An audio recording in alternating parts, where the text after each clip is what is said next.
I wanted to bring up something about how to handle hyper independent women.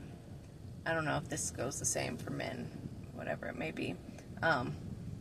But for hyper independent women, something that everybody should be aware of is if you're dating or if you're even interested in a hyper independent woman, trust and know this, that you are going to be tested on your ability to show up. So, what I mean by that is hyper independent women have always had to take care of themselves, take care of other people, just do everything on their own. Why do you think they're hyper independent? Is because nobody has really shown up for them, or they've had to do everything on their own anyways, so they're just used to doing it on their own. That's why there's a lot of control issues with hyper independent women. Now, why I bring this up is because of the fact that know that you are going to be tested to see if you actually can show up when you say you are going to show up. Are you going to actually follow through with your word? Is your word and your actions equivalent? Can you communicate? Can you actually say, or can you actually do what you say you're going to do? So you'll be asked small, things to see if you are actually someone that can be trusted. Case in point, 2 examples from my own self, one positive and one negative, okay? I was dating a guy, and I needed to move all of my stuff out of the storage units and into another place.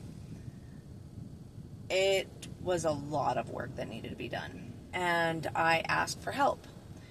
Hyper independent people have a hard time asking for help because of the fact that in the past, people that they have trusted, family members and so on and so forth, close friends, that they've asked for help from, either shamed and guilt them for asking for help or didn't show up when they say they were going to show up. So, therefore, there's a very large distrust in being able to ask people for help.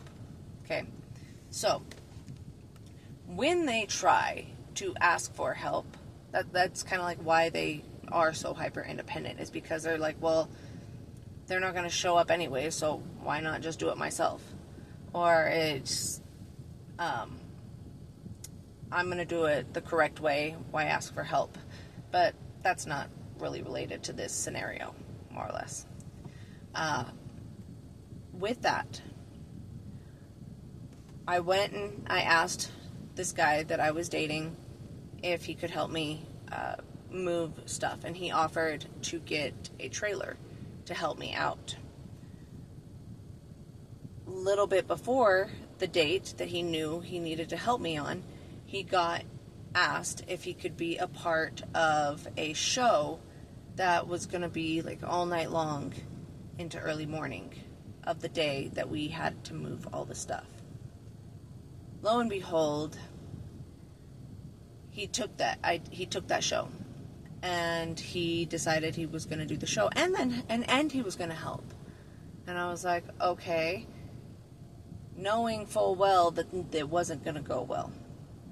We lo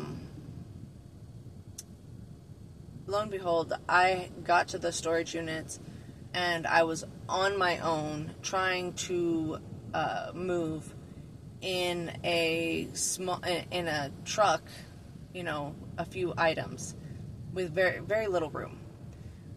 I didn't have the trailer, which would have been used for moving furniture and all that other stuff.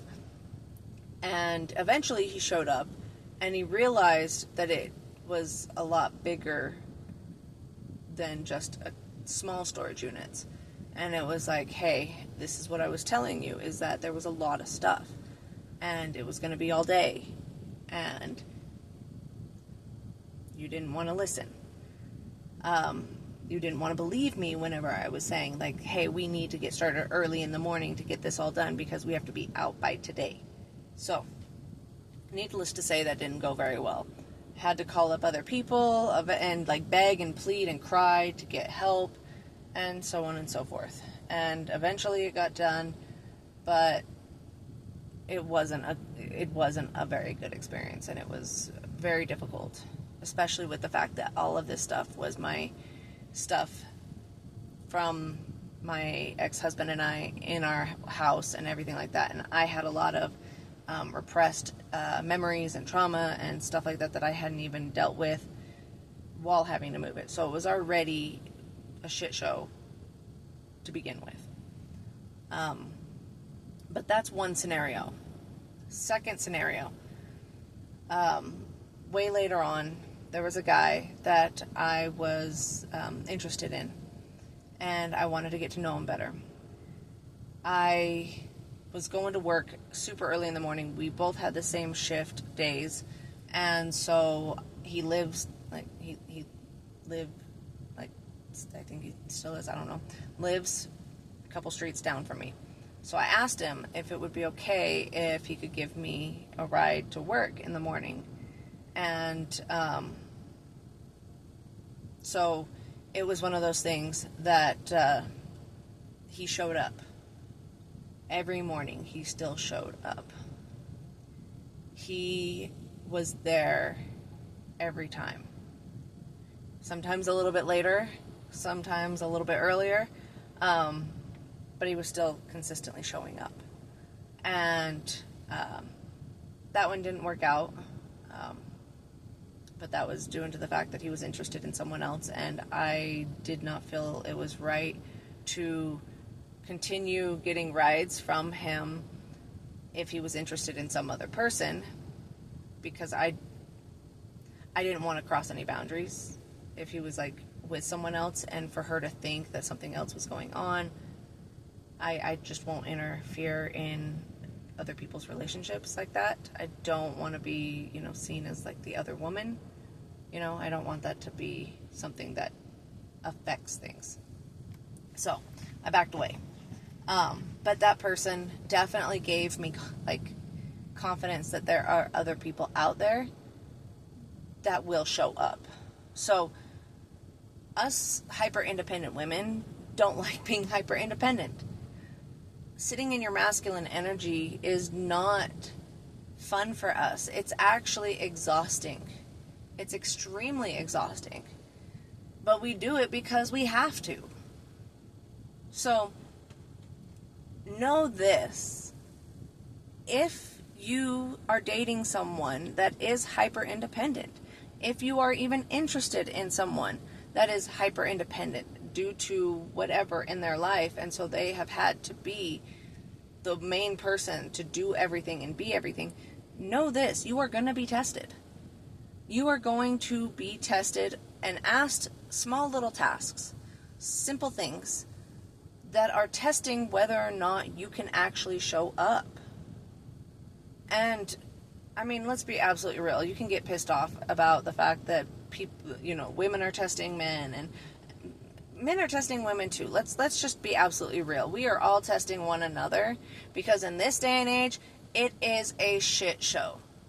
It is a complete mess of manipulation and drama and games and whatever else. So if you are even trying to show up in the dating community, you got to test people.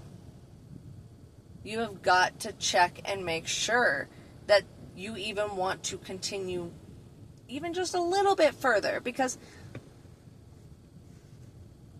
if that person can't even meet the simple standards, just basic shit, then there is no point in wasting any more time on getting to know that person, giving them the benefit of the doubt and all that stuff.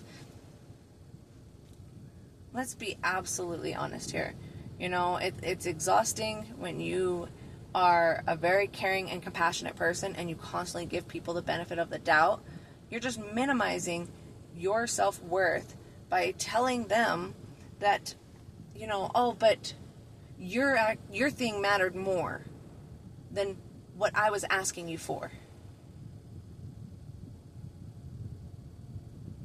It doesn't. It doesn't. When I genuinely need help, I'm genuinely asking for it. I don't ask it very lightly. And when I ask for help, I definitely need it. Just because I'm not a complete wreck and, going all crazy and being like, oh my gosh, please help me. I need your help. I really need your help. No, I know that if I'm asking for your help, I'm genuinely asking for your help. But I also know that if you don't show up, that if you don't actually help me with something, then I can handle it because I always have and I always will. And I know for a fact that I will get it done regardless. So, just public service announcement to anybody out there that is interested or has ever been interested or will maybe even be interested in a hyper-independent woman. Just know. Just know. This is what's happening. And good luck, I guess, really and truly, because, it's not easy, but it's worth it. So, I will talk with you later, and stay beautiful and stay blessed, because you are both beautiful and you are blessed, and I love you.